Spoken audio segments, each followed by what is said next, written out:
Hello, my name is Lola, and I'm going to be reacting to Disney Afternoon by Nostalgia Critic. I have no idea what it's about. More than likely, it's about, probably Disney shows, I'm guessing. Um, and this was recommended to me by CADWA. Thank you for the recommendation. Anyway, let's check it out. And if you want to like, comment, subscribe my channel, you can. If you don't want to, that's fine too. Here we go.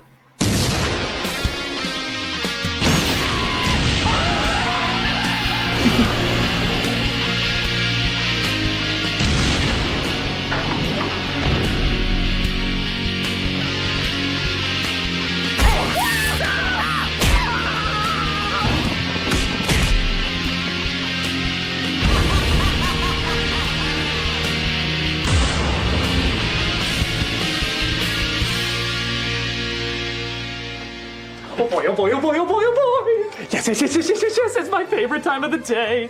Critic, I don't think the girls in the 90s wore this many hair products. I look like Punky Brewster's recycling bin. And why are my pants this baggy? Also, why are all the logos on the back?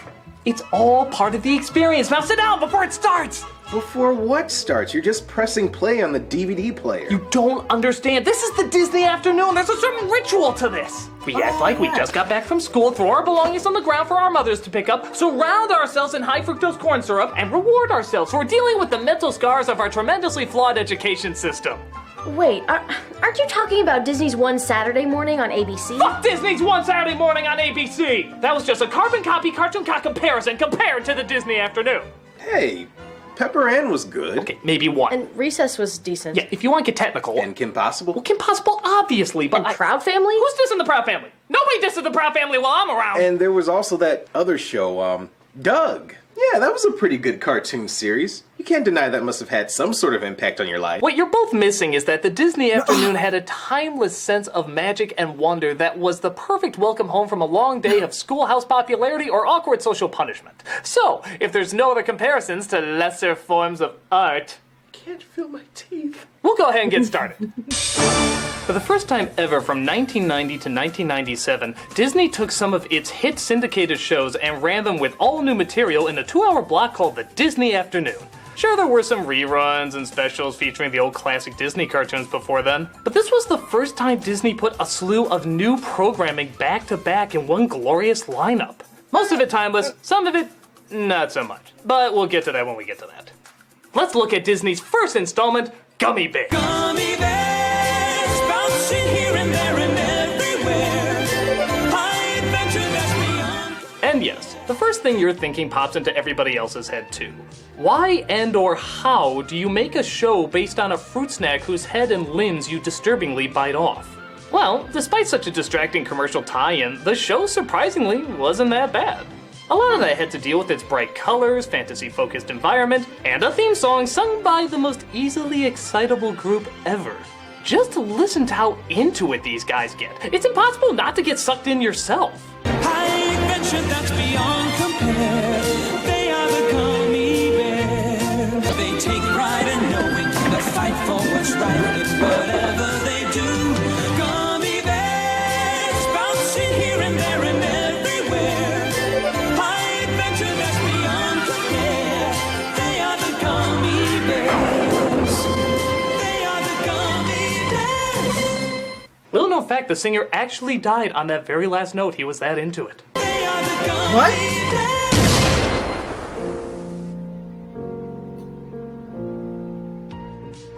The show centers around a boy So named stupid. Kevin. He lives in a kingdom trying to be conquered by a group of ogres led by the egotistical Duke. King Gregor's castle will be nothing but a big pile of gravel. Get moving! Time is money, or it would be if I were paying you.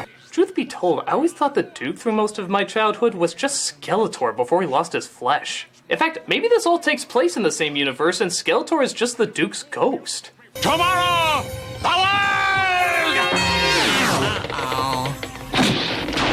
No, damn it! Now what flamboyant spectacle am I going to chase? Hello? Kevin stumbles He-Man. across the group of enchanted cereal mascots and learns of their secret weapon that can defeat the Duke. A liquid that gives them super strength and jumping abilities called Gummy berry juice. Gummy berry juice. Gummy berry juice. You know, couldn't you come up with a better name for such a gigantic source of power? Wouldn't the Force lose a little bit of its magic if it was called something different? You must use the yummy Muffy Puffy. Right. So it's a constant battle between our lovable plush toys and the evil monsters and sorcerers that plague the land. The show had an innocence to it that made it silly but still pretty enjoyable. But maybe a lot of the show's intrigue came from the fact that it sounded like most of the bears ate your favorite cartoon characters. Like Garfield, He's more homesick than we are. Tigger, Oh no, of course not, Cubby. That's just the story. Natasha, Gruffy Gummy, you have the manners of a billy goat. Tony Curtis, Don't you tell me who I like and who I don't like. and of course, Nicolas Cage. This is the way the teddy bears have their picnic, bitch. Honestly, the show works so surprisingly well, I'm kind of wondering if Disney maybe should consider doing other shows based on bite-sized treats. Doritos, getting cheese crumbs on your goddamn clothes. They are the Doritos. They are the gummy bears. But that was only the first show in the lineup. Next was the always popular DT. Why don't you just say the title? Because I have literally 24 years after its release have just now gotten the theme song out of my head, and I don't want to risk putting it back in my head by possibly saying the title once more. You mean DuckTales? You mother... Every day. As many of you know, I've talked about this show several times in the past on both my Raiders of the Story arc and, of course, my top 11 catchiest themes. Should we call an ambulance? It's too late for him, so I Yeah, won't he waste did. too much time on this one. But we can talk a little bit about it. The show centered around Scrooge McDuck looking after Huey, Dewey, and Louie as their parents once again refuse to take any responsibility for them, and all the adventures and crazy characters they encounter finding treasure. It's sort of like Indiana Jones meets Duckula. Does anyone remember that? I don't care. Despite the fact that the focus of the story is continuing to reward the 1%, the show still kicks ass even years later, giving us all sorts of memorable secondary characters, like Launchpad, that Witch Duck, that Inventor Duck, the Chubby Woodchuck Duck, and Robo Duck. Hey, I said the characters were memorable, not the names. It's still smart, it's still creative, and it's still incredibly likable. It has just as much charm now as it did back then. But surely there must be another Disney title that also made a thumb-bleedingly good Capcom game?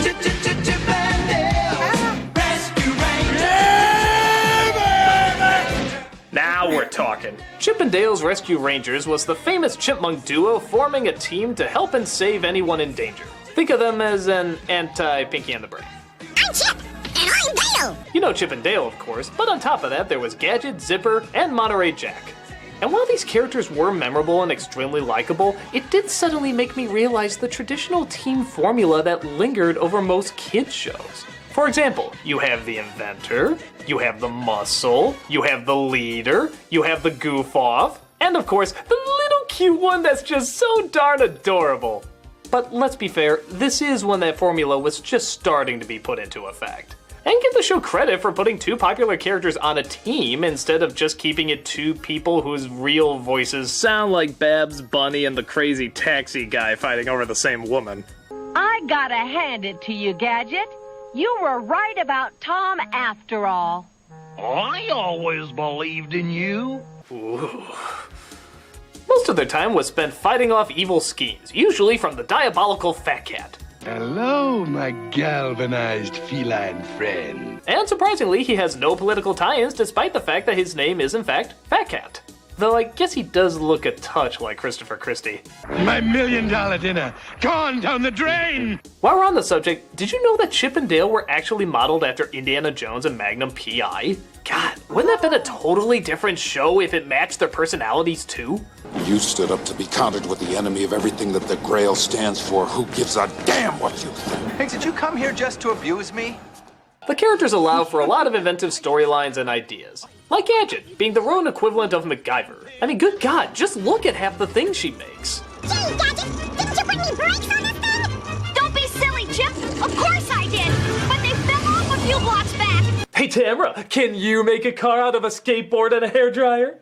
No, all I can do is a Chevy pickup truck sculpted out of rubber and ice. You're not also the craft! A lot of characters lent their way to learning some good lessons too. Like always be yourself, have confidence in your work, don't join cults.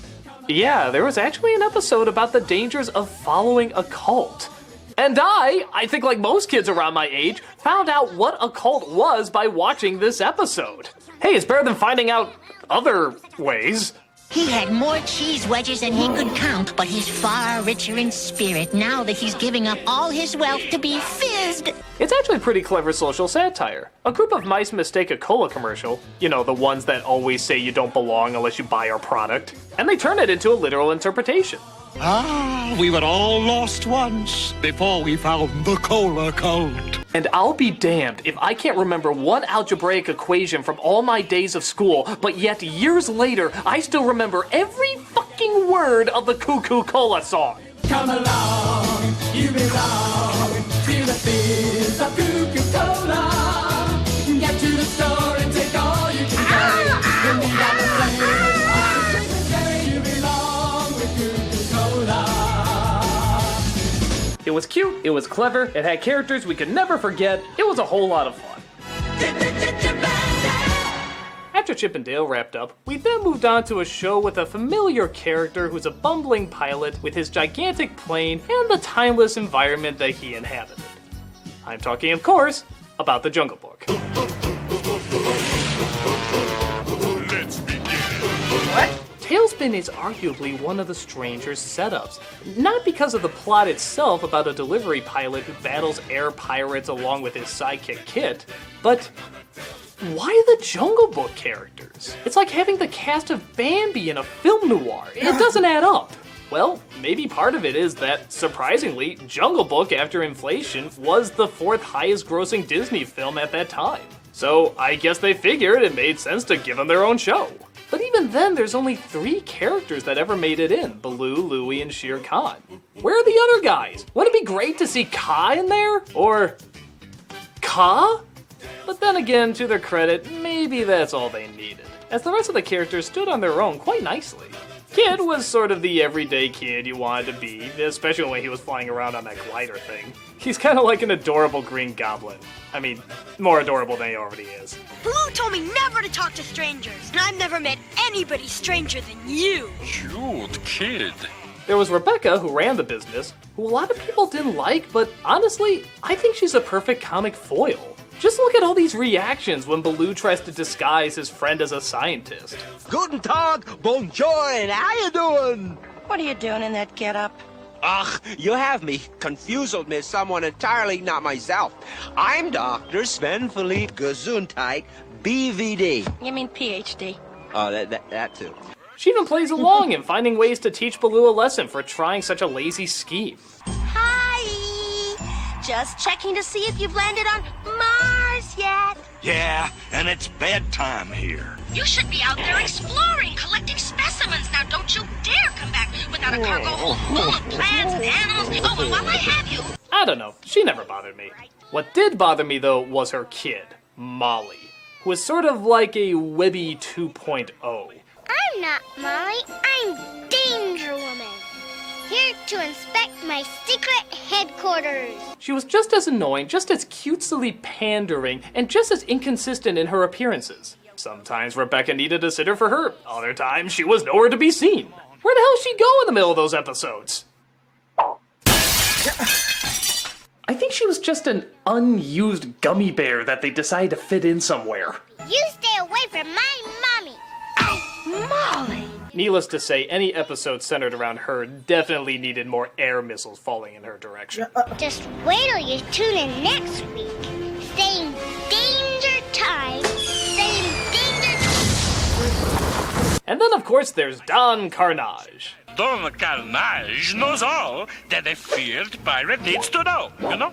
Oh, how does one describe Don Carnage? Imagine if Ricky Ricardo got fed up with his wife, took his Caribbean band, and just started robbing the shit out of people. You got pretty much as hilarious a villain as you can conceive. Fetch me the nasty bird, idiot! You are my worm for catching the early bird!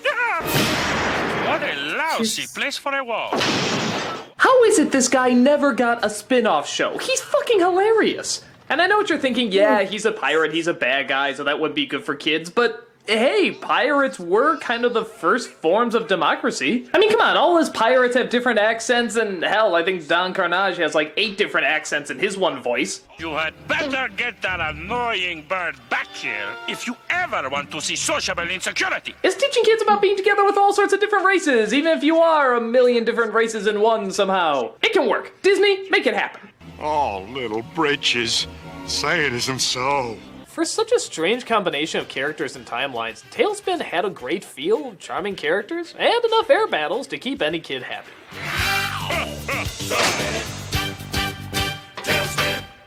But sadly, this would spell the end for Disney's phenomenal run. What? You didn't like Darkwing Duck? How dare you indicate I don't like Darkwing Duck? Do I have to get out my people who don't like Darkwing Duck gun? I was talking about the fact that they never did a good Disney Afternoon and Capcom game again. I mean, come on. Baloo's head is the size of the plane? That's just dumb. Well, then why don't you just explain what Darkwing Duck is for those who don't know? Yeah. Which is obviously not me. Darkwing Duck, when there's trouble you call DW. Darkwing Duck. He is the terror that flaps in the night. He is the noun that verbs your other noun. He is Darkwing Duck! Yeah, a funny superhero was really nothing new. But part of what made Darkwing Duck so great was that majority of the time, he wasn't doing it because he thought it was right. He did it for the exact opposite reason any superhero should. He did it for fame and fortune. Really think about that. We've seen a ton of egotistical, funny villains, but Disney has never really had a hero that was full of himself. Constantly looking for attention, and even sometimes endangering the mission so that he can get all the glory. I had it all under control. Let me guess. You've come to hell. Everyone jumping on my crime-fighting bandwagon. I'm not flying anywhere with Laughing Boy gear. Yeah, we've had a side character here or there, but this is a main character, a main Disney character, the focus of good morals. And yet he constantly comes across as 100% egotistical in every single scene he's in. He even provides his own narrations out loud like a little kid. He had washed the city clean of crime, like a damp mop. No, that's not very dramatic. But maybe that's why we indulged him so much. It wasn't as much a nasty need for attention as much as like a little kid looking for attention. Trying to be the center by being the hero and technically following his dreams. Even if it is misguided, it's still well-meaning. I should have worked with the team. But Dad, the team needs you. They've been captured. Oh, perfect. Some team they turned out to be. I guess I'll have to go save them. He of course had side characters, like an excitable tomboy daughter named Gosselin, the return of DuckTales character Launchpad. Fake? Wrestling's fake? And a slew of pretty inventive baddies, including a shocking rodent named Megavolt, a crime boss named Steelbeak, who I always thought was foul-mouthed growing up. Maybe he lost his beak by swearing to Colombian drug lords or something. And his arch-nemesis, Negaduck. That's the end of Darkwing Duck.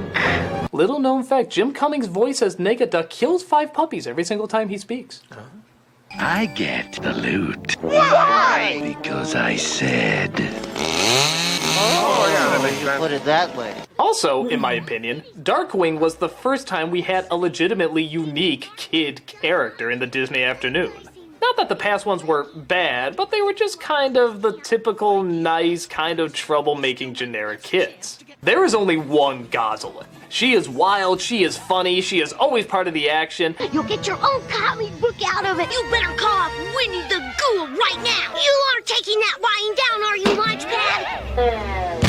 Oh, guess you are. And she compliments Darkwing perfectly, seeing how he has the dreams and ego of a little kid, and she literally is a little kid. Yeah. So there's a legitimate connection as well as an arc for him to learn how to be a parent. Wherever there's an evildoer evildoing, I'll be there. Great, Dad. The show was also great at satirizing everything superhero-oriented, while still being its own thing. How many of those analogies did he make up to describe how fearsome he is? I am the metal key on the sardine can of justice. I am the hair in the lens of your projector. I am the wrong number that wakes you at 3 a.m. I am the parking meter that expires while you shop. I I am the tube of cadmium yellow that's impossible to open. Darkwing Duck was one of the Disney afternoons before, sadly, its inevitable decline. Decline? What do you mean decline? Well, like any ongoing series that we love, what goes up must eventually come down. But we'll worry about that in the second half. For now, what do you say we all watch commercials while eating some Teenage Mutant Ninja Turtle fruit snacks? Ew, you held on to those since the 90s? Oh no, they're current. Oh, well, heck with that. I'm gonna reconnect with My Little Pony. Oh, you held on to that since childhood? No, it's current.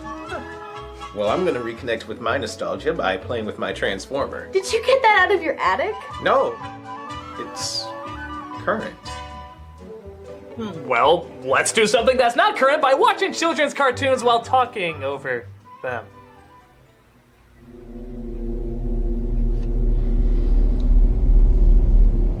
Nothing's changed.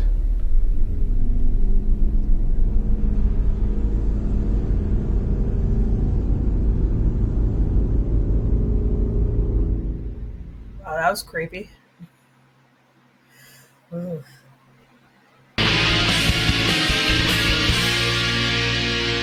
Alright, so you're saying that the Disney afternoon went downhill after Darkwing Duck. Does that mean you hate Goof Troop? No! Oh, good. Ish. Oh, I love Goof Troop! Goof Troop by no means is a bad show. It's aired around Goofy and his son Max living in suburbia next to Pete and his family, PJ, Peg, and Pistol. It still had a lot of funny characters, humorous situations, and a big deal of heart. But this is back when Disney was trying to be kill. Just look at this music video that premiered with the first episode and tell me you're not getting that vibe. Isn't always it. Sometimes you gotta go just a little bit. Oh yeah, all the kids are gonna be doing the Goofy this week. I get the feeling the Mad Hatter's gonna steal a move or two from this. This is total jigginess.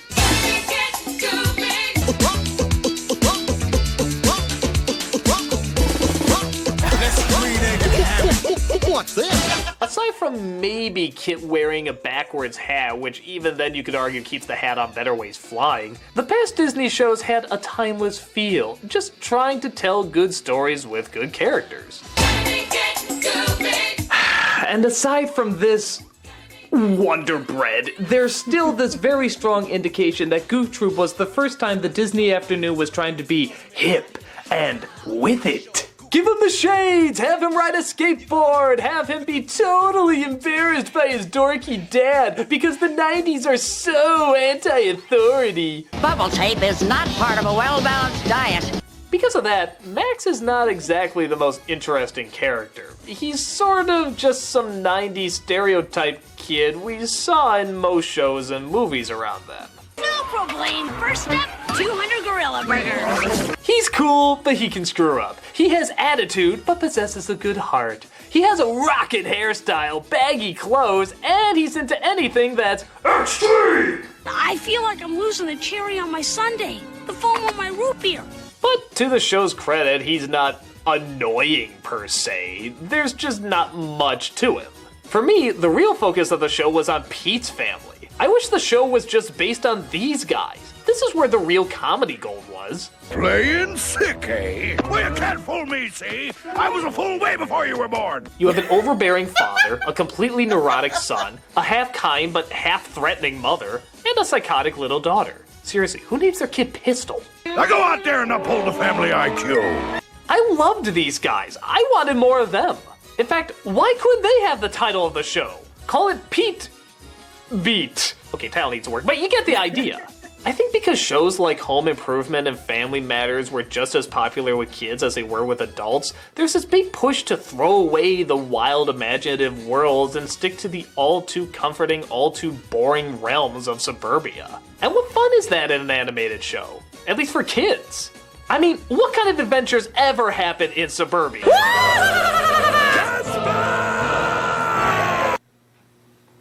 Except that. But again, as everyday cartoon shows go, Goof Troop still got a few laughs and had enough enjoyable characters to keep it afloat.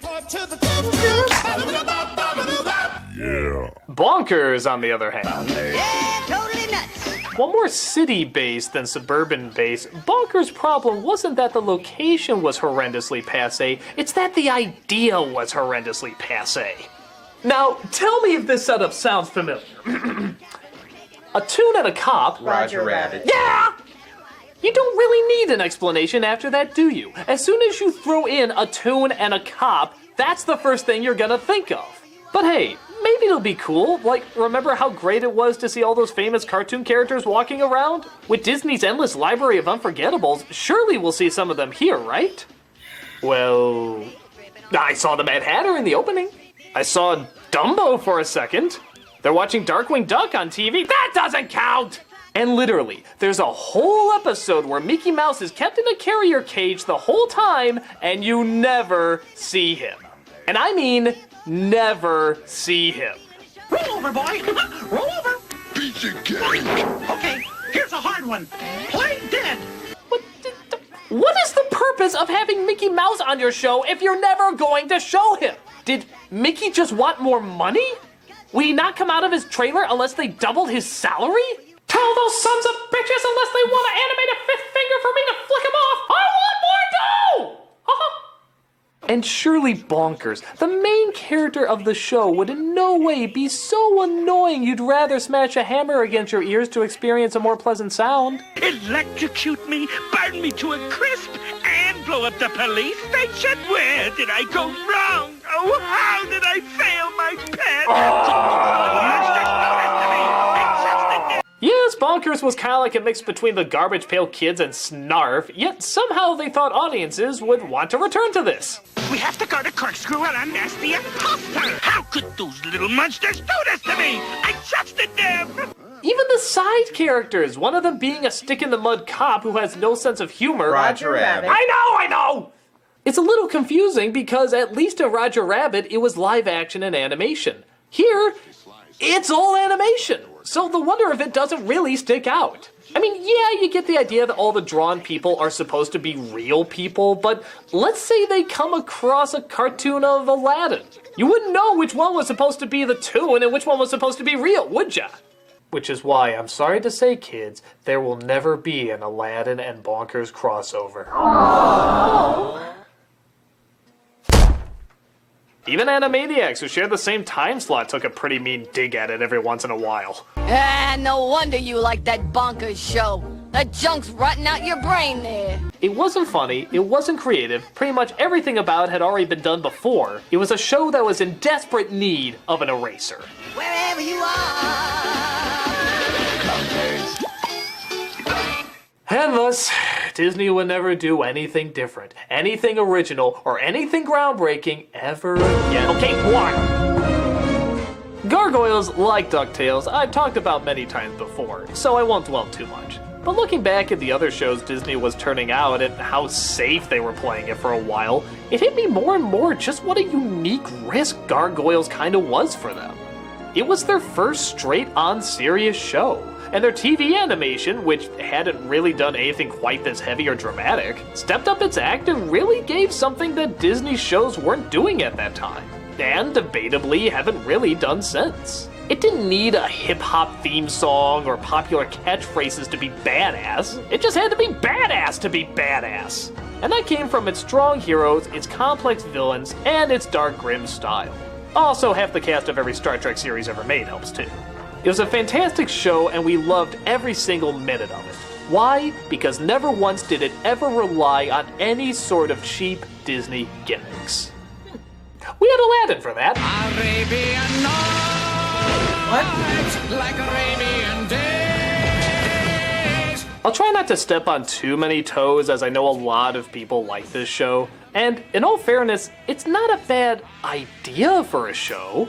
Aladdin offered a lot of great scenarios that could be taken right out of Arabian Nights, and I'll also give kudos that I actually do remember a lot of the characters they created. I remember Abi Small, Mirage, Sadira, Chaos, that other Aladdin with the girly lips. These were all cool creations that left memorable impressions. Strangely enough, the problems with the show were more centered on the main characters, even though their popularity had already made a ton of money in the past. But let's be honest, what made a lot of the original movies so great was its imagination and its humor. Here, we have the imagination, but instead of Robin Williams' improvisations, we get... Hold it! Did you risk a boo on a bet? You must show respect to the Simeon family. Homer Simpson bombing at stand-up. And yes, that is Homer's voice, Dan Castellaneta, clearly giving it his all. But the scripts he's handed gives him very little to work with. Aladdin and Jasmine are strong enough to hold a movie, but here, they're so bland you could replace them with an empty shell and Michael Eisner saying, "That's you! You're doing that!" The monkey still sounds like a choking Donald Duck, and by Jesus on Broadway, there is way too much Gilbert Gottfried on this show. Could we leave the bird a little dignity? Must be that new cream rinse I'm using. An abysmal. So he's the only one that... Gizzard. Why do people keep casting me as irritatingly annoying birds? So he's actually the only one from the original movie to come on to the animated show. Oh my god, I didn't even know there was an animated show of Aladdin. I really didn't. Or I think I did, but I just forgot. Like I don't know. I honestly don't think I honestly did not think I don't know, man. Like, because of course I've seen the movies, even the second and third movie. But yeah, I had no idea there was a show about Aladdin. What? The animation too is a little strange, as half of it's trying to be realistic like gargoyles, but then the other half is trying to be cartoony like Bonkers. So you end up with big, expressionless eyes on what looks like stretchy erasers. Look at these. They look more like flesh-colored Play-Doh than they do Aladdin. I'm not even sure it makes sense. In the movie, they say they have to marry in 3 days, but they're still not hitched in the show. And if Aladdin is allowed to live in the palace now, how come he's still wearing the clothes he wore as a thief? Does Jasmine just really like the Middle Eastern male stripper look? I guess as a show based on a movie goes, it could have been a lot worse, but trying to capture that Disney movie feel seems to work better when you can expand with your main characters, not be restricted by them. God, he looks unnatural. Come on down, stop on by, hop a carpet and fly to another Arabian night. But not all Disney shows based on Disney movies have to be bad, they just have to have annoying themes. Oh my god, I forgot about this one. There's not really too much to say about Timon and Pumbaa either. Not because it's bad, on the contrary, it delivers exactly what it promises. It's Timon and Pumbaa in hijinks, goofy situations, and silly scenarios. And that's about all you needed, and that's about all delivered. The animation was fine, the timing was decent, and it never felt like it had to be too restricted to their environment. They could still do fun, cartoony things that fun cartoons usually do. It's totally serviceable. Hell, I dare even say they're a lot funnier here than they are in the movie. But sadly, for every Timon and Pumbaa, there's a Schnookums and meat. What? Schnookums and what? Yeah, I don't remember that. Well, that's because we're starting to get into the half seasons. You see, as the Disney afternoon started to lose its audience, it took one of their time slots and would constantly alternate in between shows. So Tuesday at 4 might be Bonkers, but Wednesday at 4 could be Gargoyles, and Friday at 4 could be Legend of Zelda. I mean Schnookums and Meat. This was part of their attempt to just throw stuff at the wall to see what sticks. And did Schnookums and Meat stick? If by stick, you mean I like to impale them on something very sharp. Just look at this intro and tell me if it reminds you of anything. Anything familiar at all. Ren and Stimpy. If you thought Bonkers ripping off Roger Rabbit was bad, this was just uncomfortable. From the surreal animation to the paint drop backgrounds to the semi-realistic stills to the fact that it's a cat and a goddamn dog, it was pretty fucking painful. It's like watching a kid dance well and then another less talented kid says he can do the same thing and then ends up copying a terrible cartoon show.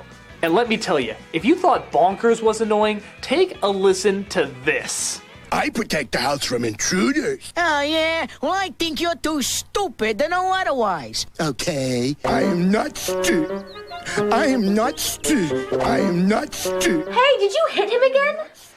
No, I think he's just reacting to the sound of their voices. So horrible! The animation is still Disney too, and even though they're trying to be different, it's still clearly out of their comfort zone. It still looks a little too polished and safe to be anything like the all-out insanity that Ren and Stimpy gave us. The creator of the show went on to do Eek the Cat, which also had a Ren and Stimpy feel, but was still unique enough to be called its own show. This is the equivalent of a video game reviewer seeing another video game reviewer and trying to do exactly the same thing but not even coming close to fill in your own punchline here. But as bad as this is, it still doesn't compare to the final two shows desperate enough to cash in on what Disney considered at the time major attitudeness. What show is that? Quack Pack. I feel like quacking, so I think I will. You know how Goof Troop kind of exploited speaking the language of our personality-deprived youth? Well, Quack Pack is the fucking parade for it. Just look at this intro. Film strips? Why, that's not current and hip! Oh yeah, now this is current and hip. Huey, Dewey, and Louie. Oh, I mean... Extreme Huey, Dewey, and Louie! This'll teach that unhip adult not to be 15 years younger. Take that, not us! So it's pretty much... Even the song sounds ridiculous, and I'm including by Disney standards. I feel like quacking, so I think I will. What the hell does that mean? Who wakes up and says, I feel like quacking today? Did I miss that thing? Did I miss that thing? Dog days, quack back. And there's your first problem. How do you make anyone called Huey, Dewey, and Louie cool? Well, I think the thought process is just to take the most popular of the three Home Improvement boys and just make 3 of them. No, I'm not even kidding. These kids have no personalities outside of Jonathan Taylor Thomas quotes and 90s poses. Oh, don't know what 90s poses are? I'll give you a run through. The I don't care pranksters. The I don't care belly layers. The I don't care arms folded and or hands in pockets. The I don't care shrug, followed by the I don't care resting hands behind my head. And the constant I don't care leaning against anything I can lean against. But hey, they don't need personalities because they use radical abbreviations like Uncle D. Ah, geez, what's your rap, Uncle D, but we've got a room to clean! Well, if it worked in the Brady Bunch and Sunny Delight commercials, surely your youth must be saying it nowadays. A disgusting sight. Granted, it's not like they've never used abbreviations before. DW, could you give me a hand? But something about those initials just has a good ring to it. The stories mostly seem to center around weird experiments, superheroes, top secret missions, pretty much anything they wanted. Which would be great if you wanted to see any of these characters go through any of those. You don't, because it's fucking Huey, Dewey, and Louie. Yeah, without the incredibly rich duck or the incredibly funny duck, Huey, Dewey, and Louie are not interesting characters. I love to see Darkwing Duck go through all of this. I love to see the Rescue Rangers go through all of this. But those were great characters I wanted to follow. These are just the Jonas Brothers if even less personality was required from them. So many comic books, so little time. You guys ever think maybe we should quit reading all these comics and do something? Someone's been reading self-help books again. Pitiful. So there's no other way to put it, people. This show is pretty bad. To the extreme!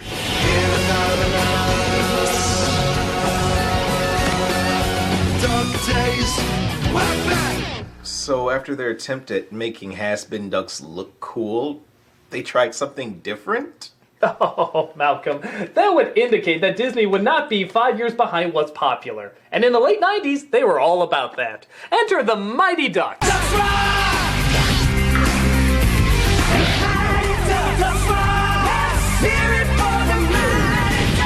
I guess because they knew ducks were gonna be the big trend for a while.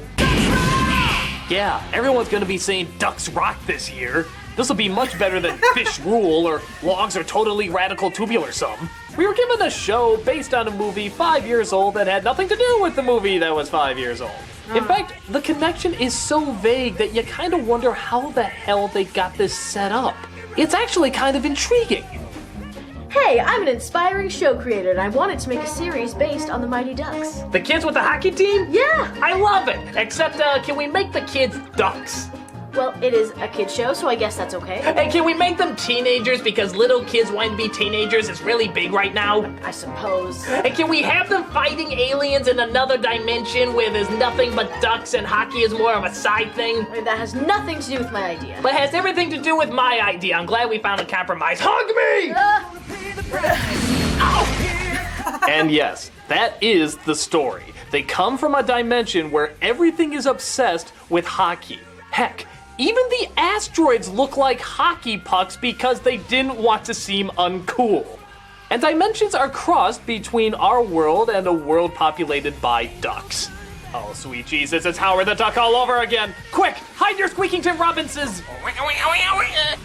Once again, the main characters came down to the typical team stereotypes. Except this time, it truly was David. Including the stern leader, the muscle, the goof-off, and... You dunderheads can't steal a simple piece of aluminum oxide. Tim Curry? Okay, the only advantage it has is that Tim Curry is the villain. And the only bigger advantage than that was that Tony Jay, the voice of Frollo, was his second-hand man. That simple piece of aluminum oxide has a very complicated alarm system.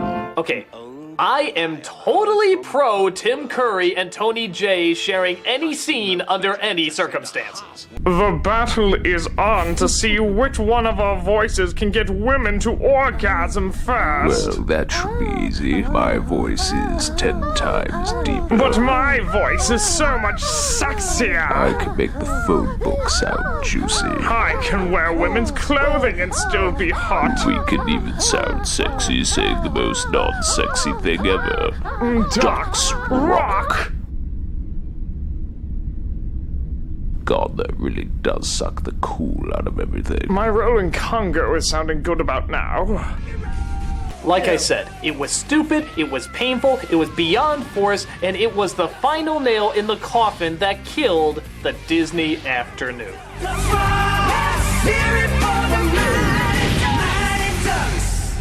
Well, that's kind of a shame that everything ended up going downhill like that. Well, in the end, it really doesn't matter because that's not what people remember the Disney afternoon for. It's remembered for all the creativity, all the comedy, all the colorful characters, all the unforgettable worlds. Everything has to have an end, and at least they went out on such a stupidly bad note it couldn't be forgotten.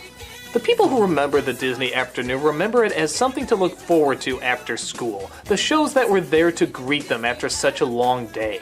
And that was its secret. It wasn't badass, threatening, or consumed by what was popular. It was welcoming, friendly, and smart. It realized early on that the way to become popular is not following the rules that everybody else is doing, but redefining the rules. Heck, playing a whole different game. And with all the effort put into these awesome shows, they're still gonna stick with us even years after they've been pulled off the air. Bringing you a Disney afternoon.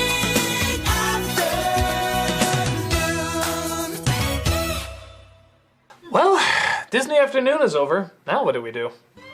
Son, you do your homework right now. Oh, but Mom! Your butt is what I'm gonna kick if you don't get to your algebra.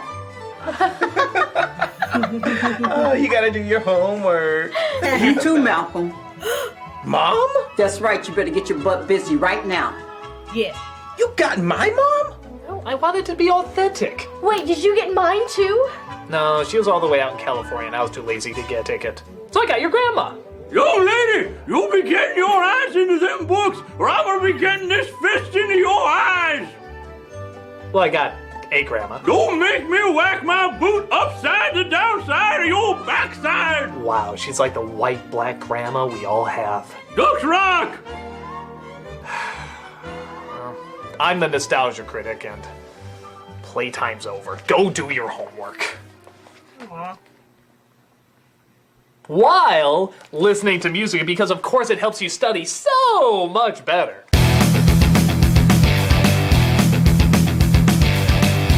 Dang nabbit!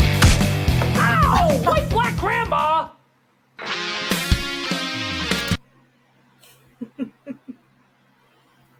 Yeah, I remember a few of those shows. Goof Troop, Chip and Dale.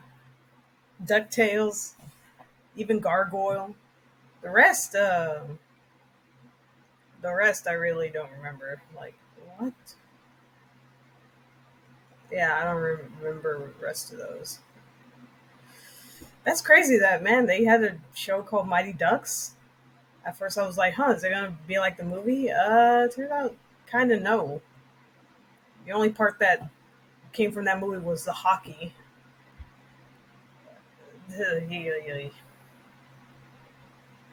That last one, like, it looked stupid. Just everybody's obsessed with hockey just because, I don't know. Eh. I don't really like hockey anyway, so, yeah. But yeah, I mean, I can get why these shows, like, they're so memorable. Some, not all of them. You know, because, they're part of people's childhood, part of people's nostalgia, Even like the theme song, like you'll hear it and it's like, oh, it takes me back to when I was a kid and I would come home from school, eat my Lunchables, drink my Capri Sun, and, just sit down and watch whatever was on, That was a cartoon. Uh, but yeah, that's it. It's my reaction to Disney Afternoon by Nostalgia Critic. And everyone, take care of yourselves and each other, and I'll see you in the next one. Bye.